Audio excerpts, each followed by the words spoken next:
Alguien me dijo esta frase de siempre: los pueblos tienen el gobierno que se merecen. Bueno, esto lo repite mucha gente con mucho entusiasmo. En México se le atribuye, por ejemplo, a José Vasconcelos.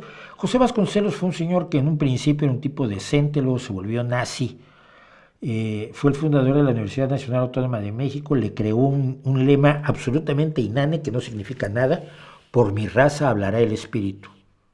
¿Cuál raza? Las razas no existen. ¿Qué espíritu? ¿De qué estás hablando? Por mi raza hablará el espíritu. Suena muy pomposo y muy épico, pero no significa absolutamente nada. Pero en sus últimos años además se volvió un nazi despreciable. Pero no es de José Vasconcelos. Entonces, yo siempre he pensado que es una enorme estupidez. Porque hay países que tienen gobiernos que son absolutamente destructivos para el pueblo. Pienso en la Argentina de Videla, en la China de Mao, en la Camboya de Pol Pot, en el imperio centroafricano de Jean Bedel Bokassa o en la Uganda de Idi Amin. Es decir, verdaderos bestias criminales que no creo que su pueblo se lo merezca. Entonces creo que es una frase que se suelta con mucha facilidad para culpar a la gente de sus desgracias, que es algo en lo que nos especializamos. La violaron porque traía la falda demasiado corta. Invadieron Ucrania, porque quería estar en la OTAN. O sea, el chiste es de culpar a la víctima, ¿no? Nos gusta mucho eso y sobre todo le gusta eso mucho a la derecha. Pero lo que nunca había yo hecho era ponerme a averiguar de dónde salió la frase. Y la frase concreta es: cada nación tiene el gobierno que se merece. Cada nación tiene el gobierno que se merece.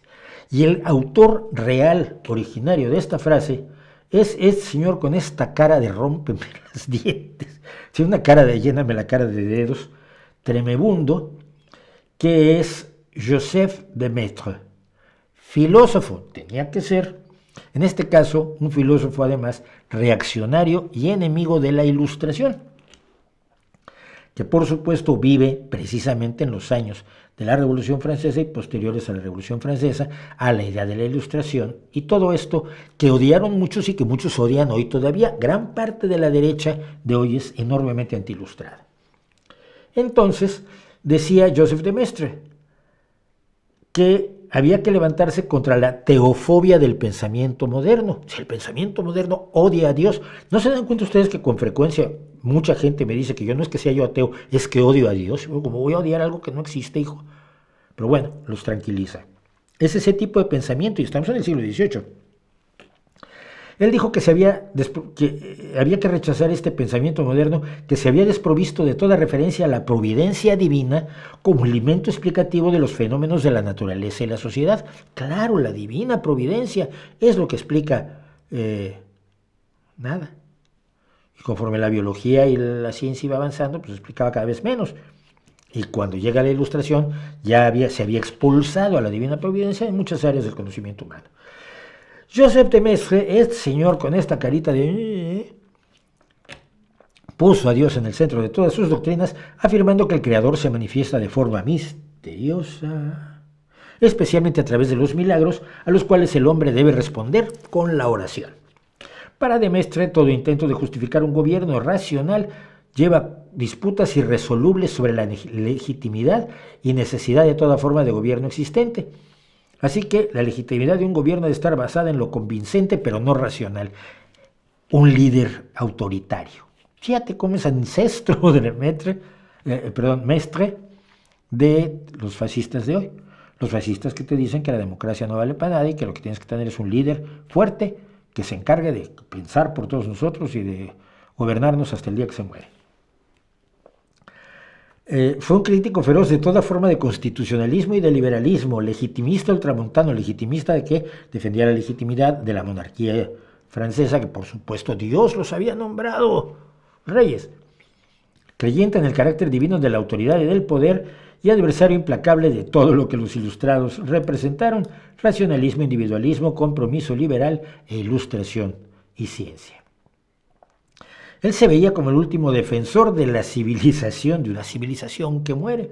Y algún otro filósofo como Isaiah Berlin decidió que este en realidad lo que era el ancestro directo del fascismo, así como otro contrailustrado es el ancestro directo de toda la charlatanería conspiranoica, de quien ya hemos hablado en varias ocasiones. Este pedazo de ser este filósofo, ya saben, la filosofía nos enseña la verdad, seguro que este tiene razón. Este filósofo generó, como parte de su convicción de que Dios decide lo que ocurre en las sociedades humanas, la idea de que cada nación tiene el gobierno que se merece. Dicho esto, la pregunta es, ¿las naciones tienen el gobierno que se merecen? No. ¿Por qué se repite? Porque lo dijo un filósofo. ¿Y qué importa? Si es una mamarrachada, es una estupidez, es absolutamente memo. Basta ver una tiranía, una dictadura, un gobierno que puede cometer barbaridades tales. Estaba yo el otro día oyendo algo, realmente me sorprendió. El sujeto que trató de matar a Jorge V, creo, no me acuerdo quién trató de matar, no me acuerdo de quién trató de matar, pero trató de matar a un rey, probablemente a Luis XV. Y la forma en que fue ejecutado, o sea, es una cosa absolutamente escalofriante, erisipelante, aterradora, inquietantísima, porque fue sometido a una serie de barbaridades increíbles por parte del verdugo y no se moría. Y entonces fueron horas de una agonía terrible que el público vio, que la vio. Uno de los que vio esa ejecución fue Casanova, que la relata en sus memorias, y dice uno, es que nadie, ni un asesino se merece eso, pero ¿qué pueblo se merece tener un gobernante que te amenace con ese tipo de barbaridades? Es un antecedente directo de la lucha contra la pena de muerte, o por lo menos contra lo que en Francia llevó a que se usara la guillotina, porque era más humanitaria que aquellos destrozos horribles que les hacían a las personas, sacarles las tripas, despellejarlos, cortarlos en pedazos, romperles todos los huesos, y seguían vivos, sufriendo absolutamente lo inimaginable.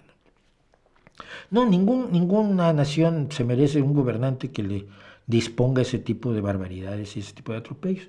Así que no repitan estupideces, sobre todo si no saben de dónde salen, porque luego resulta que salen de uno de los peores lugares de donde se puede salir, que es de la filosofía de la ultraderecha.